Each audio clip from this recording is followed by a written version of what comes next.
Hey Hawks, Coach Bishop here. I was just wanting to reach out to you guys and send you a video kind of like I did last year in anticipation of the season coming up this year for basketball. I'm really looking forward to the season. I hope you are too. And wanted to send you a few videos here just to give you a preview of what we're going to be working on. For the returning players, welcome back. For the new players, welcome to the team. I look forward to working with you guys. And it's helpful. I hope the parents will have the encourage the players to watch these videos because we have limited practice time once the season starts. We only practice about an hour a week, and it's a lot to pack into an hour to work on the fundamentals of ball handling and dribbling and passing, and as well as shooting, and then also to try to learn plays so that everyone has an idea of where they're going on the court. So I'm going to send 3 videos. One that's going to go over our base offensive plays, which is this one. I'm going to do another one for specialty offensive plays like breaking the press and that kind of stuff. And then I'm going to do a third one that's going to go over our defensive setups. And I'm not going to send you guys a ton of reference materials or a lot of additional stuff. That's really it, just these 3 videos. And hopefully they'll be fun to watch and at least have be of interest to the players so that they know what to expect coming up in the season. And we'll go from there. We'll have a lot of fun. So we're going to have 4 offensive plays that I'm going to go over in this video. 2 that are really designed for man-to-man. One that's called Omaha, and we have a couple of variations of that. And then one that's called Gate. We ran Omaha for the most part last season, so the returning players should be very familiar with that.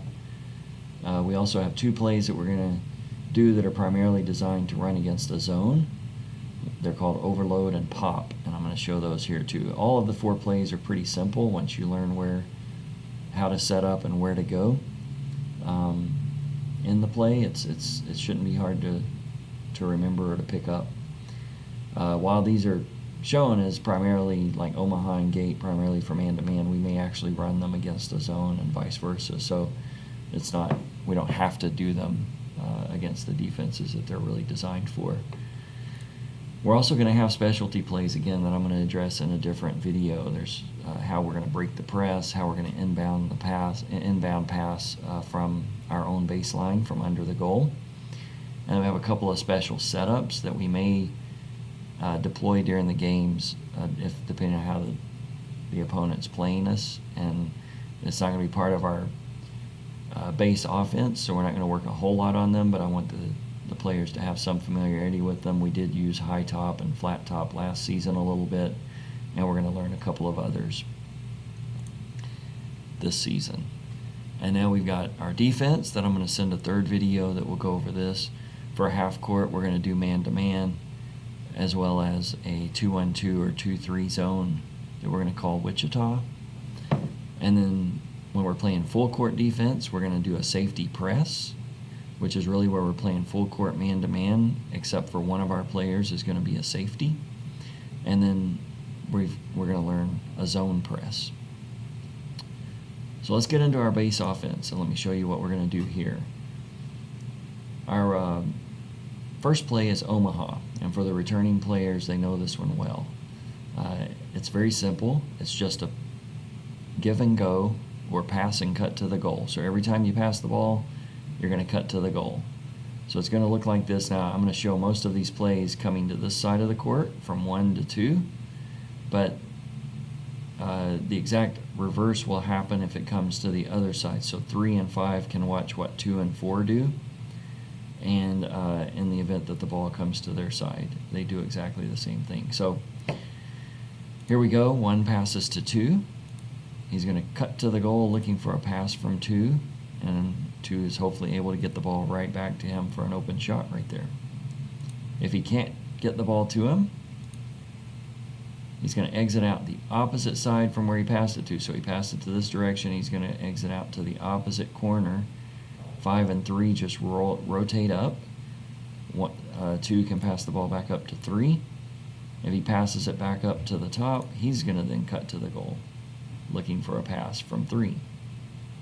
If he can't get the pass, he comes back out to the same side that he started from, and 4 rotates up.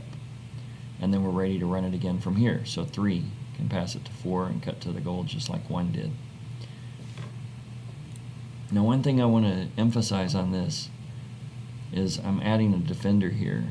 Presume this guy is defending our ball handler here, number 1. The red dot is the defensive player. When 1 passes the ball to 2, we want him to cut between the ball and the defender through this area so that he's got a chance to get a pass from 2. If he cuts to the goal behind this defender, he's making it impossible for 2 to pass the ball to him. He's just letting this guy defend him by cutting behind him. So you want to cut in front of him like this, and that lets 2 get you a pass.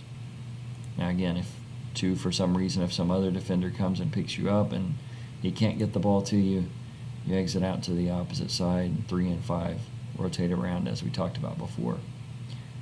Now there's a couple of variations of Omaha that we're going to talk about. Well, first, let's do this. 1's going to pass to 2. He rotates through. Now, what happens if instead of 2 passing the ball back up to 3, if he passes it down here to this corner? Now, this corner down here to 4 is a bit of a dangerous place to have the ball because 4 can't go this direction without going out of bounds. He can't go this direction very far without going out of bounds. So it's easy for him to get trapped here. If they bring a couple of defenders over, they might trap 4 down here. So instead of 2 just running off and leaving 4 on his own and to get trapped, and 2 cutting to the goal, 2, whenever he passes to the baseline, is going to follow the ball down here. And he's going to set a pick or a screen on the defender of 4. And that's going to let 4 dribble the ball out to this area. Now he may have an open shot right here that he can take. He may be able to dribble it on into the goal. Or if defenders come over and pick him up here, 2 is going to roll off of this pick and go under the goal. And if everyone's picking up 4 right here, they may leave 2 open under the goal. And 4 can hit him with a pass under here for a shot under the goal. So that's all of Omaha. Now there's 2 variations of it. One is what we call drop. And drop is simply that whenever we pass the ball from the top to one of the wings, we're going to send that guy, the one guy that passed it is going to cut to the goal just like he did before, but after the backside rotates up, the top guy's also going to cut to the goal. So we're going to send 2 cutters. We're going to drop an extra player down to the goal. That's why we call it drop. So let's see this work. So 1 passes to 2, just like in regular Omaha, he cuts to the goal looking for a pass. 3 and 5 rotate up, but then 3 is also going to cut to the goal. So 2 gets to look for 2 guys to pass it to. First 1 is cutting, and then 3 is cutting. If 3 doesn't get the ball, he rotates back out, and 5 rotates on up, and now 5 is up here ready for a pass back. Now another variation is pickup. Pickup is exactly that. We're going to set a pick up on 1's defender. So I'm showing this red dot here, the defensive guy guarding our 1 player. And 4 or 5, one of those 2 is going to come up and set a pick on this 1 defender after our 1 guard passes the ball. Now how we know which one of 4 and 5 is going to come up and set the pick is it's whichever one who's on the same side of the court that the ball goes to. So if it's passed to 2, 4 goes and sets the pick. If it's to 3, then 5 goes and sets the pick. So in this example, again, 1 passes to 2, which triggers 4 to come up and set a pick on this guy. Now that should let 1 be open for sure coming through here to where 2 can get him the ball. But if for some reason he can't get him the ball, if somebody else picks up our 1 guard cutting to the goal, He's going to do exactly the same as he did before. He's going to exit out the opposite side to this corner. Now 4 is going to turn and run down to the goal looking for a pass. And if he doesn't get one, he exits out to the same side he started at. 3 and 5 rotate up, and the rest of Omaha pickup runs exactly the same. So 2 passes back up to 3. He's going to cut to the goal and exit back out to the same side, just like in regular Omaha. So that's Omaha with Omaha drop and Omaha pickup. We also have gate. So the gate play. Notice the setup here. It's the same as in Omaha, except 4 and 5 are going to go in near the lane, down by on the big blocks of the lane, down at the near the baseline area. Now you can't get in the lane because you only have 3 seconds that you can be in the lane, but we're going to be just outside the lane. Now what a gate means, in our team terminology, gate refers to a double screen. Now we just showed an example with pickup where 4 went up and set a screen or a pick on the defender of 1. That was one of our players setting a screen on one of their players. If we have 2 of our players screen one of the defensive guys, that's a double screen, or what we call a gate. So this is going to be a play where we're going to have 2 players screening a single defender. I'm going to show on the side here real quick before I get into the play what I'm talking about. So in this example, we've got our 3 offensive player being guarded by this 3 defensive player, and assume that 4 and 5 are going to come up and set a gate on this 3 defender. So 4 comes up, 5 comes up. Now 3 can cut around both of these players, and this defender, to stay with him, has to get through not only 4 but also 5 in order to stay with him. So he may try to bounce around 4, but then he gets picked up by 5, and 3 is still open down here. So that's the concept of a gate. Now let's look at how the play actually works.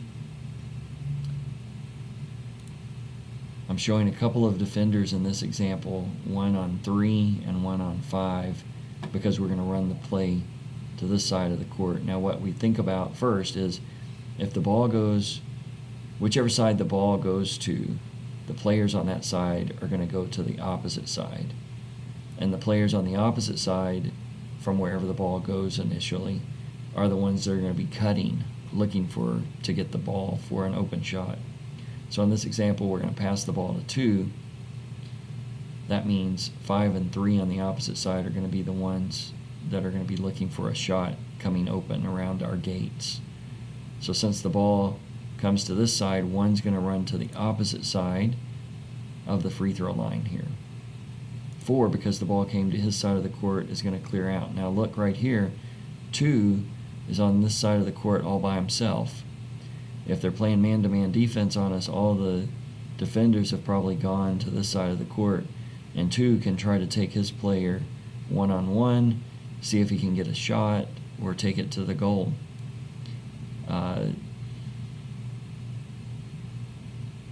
If he can't, what's going to happen in the meantime is, because 4 came across, he's going to set a screen on 3's defender, and 5 is the second screen. So 3 is going to go around 4 and 5, and as soon as 3 gets past 5, as soon as 5 sees him come around him, then 1 is going to slide in, and 5 is going to go around 1 and 4. This is the gate for 5. So 5 goes up and around these 2 guys. So 2 gets 2 options here. He can look for 3 coming open or 5 coming open. Hopefully one of these guys is open to get a pass and get a shot. If not, 1 is going to pop back out, and he can get a pass back up top. And that ends gate to that side. Now I'm going to show gate to the other side just for clarity's sake here. So 1, in this example, is going to pass it to 3. So he's going to go to the opposite side of the free throw line, in this instance, this side. Because the ball came to 5's side of the court, he's going to come across, go away from the ball. And now 5 and 4 are a gate for 2. It's going to go around. And as soon as 2 clears 4, 4 is going to run around 5, and 1's going to slide in here. So 4 is going to run around both of them, and this is his gate that he runs around, and he'll try to be open up here. So that's the gate play to that side of the court. Now let's talk about overload. This is a good play that we can run against zone defenses in particular. I'm showing the defenders here playing a 2-3 or 2-1-2 zone. The difference in a zone from a man-to-man is that with a man-to-man, each player is guarding a man wherever he goes on the court. In a zone, you're not guarding a particular man, but you're guarding an area of the court. So this 1 player is responsible for this zone of the court. This 2 has this area. 5 has the middle area here. 4 has this baseline area over here, and 3 has this baseline area. So the idea of what we're going to do with overload is we're going to try to bring more offensive players into an area than they have defenders. So since 3 is responsible for this whole area, if we bring multiple players into that area, either 3 is going to have a hard time trying to guard multiple players, or they're going to have to break their zone rules and have somebody else come over and help, in which case that's going to leave that player's zone area open. So this is the same setup. You can see 1, 2, and 3 are up top. 4 and 5 are in near the lane just like they are at gate in the gate play, except we're going to slide them a little higher. So they're up just below the free throw line up here. And now what we're going to do is, in this example, 1 passes to 2. Now that should pull this defender out to guard him. 4 may be open right here. 1, just like he does in gate, is going to go to the opposite side of the free throw line. And ideally, if he can screen off this 2 defender, that would be perfect. He could pin him down back here to leave all of this area open. But if this player fights through and gets to this area, that's where he will likely try to get to.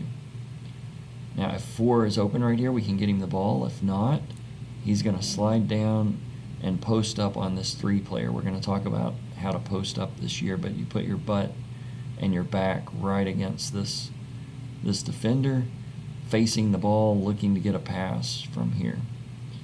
As soon as he slides down, we're going to bring 5 and 3 across from the opposite side into this area. And now look, this gives us our overload right here. We've got more players in this area than they have defenders. 1 has to defend either 2 or 3.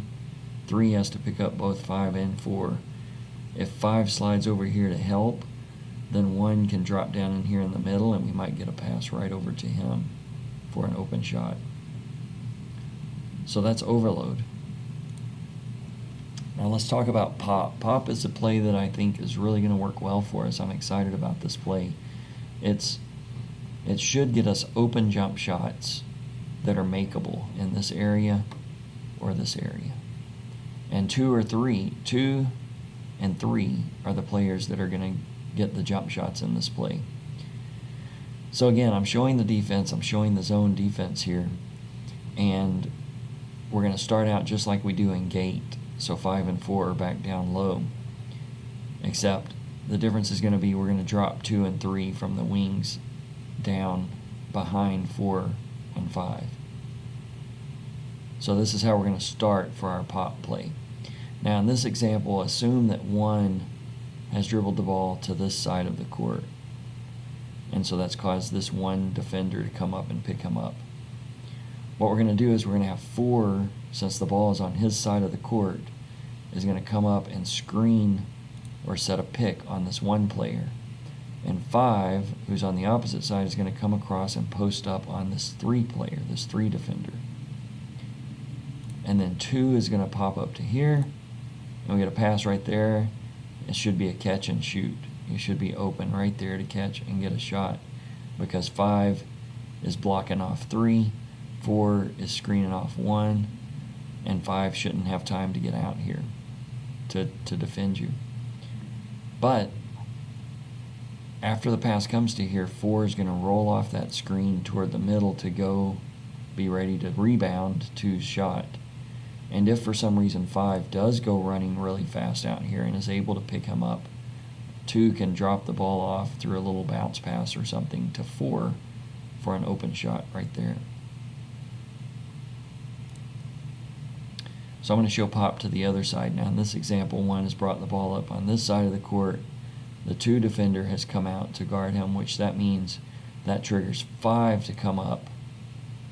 Of course, 2 and 3 start out down below. 5 is going to come up and set a pick. 4 comes across and posts up this 4 player. 3 is going to pop out to this area. 1 passes the ball to him, and that should be a catch and shoot right there. Now after the ball goes to 3, 5 is going to roll down to the middle area here to be ready to try to rebound. And again, if 5 goes running out to pick up 3, he can always drop the ball off to our 5 player right here in the middle of the lane. So that's the end of our base offense. We've got 4 plays, Omaha with a couple of variations to it, gate, and then overload and pop. Again, I'm looking forward to this season, guys, and try to study these plays and learn them, and we'll come into the season ready to run them. See you guys soon. Thanks. Bye.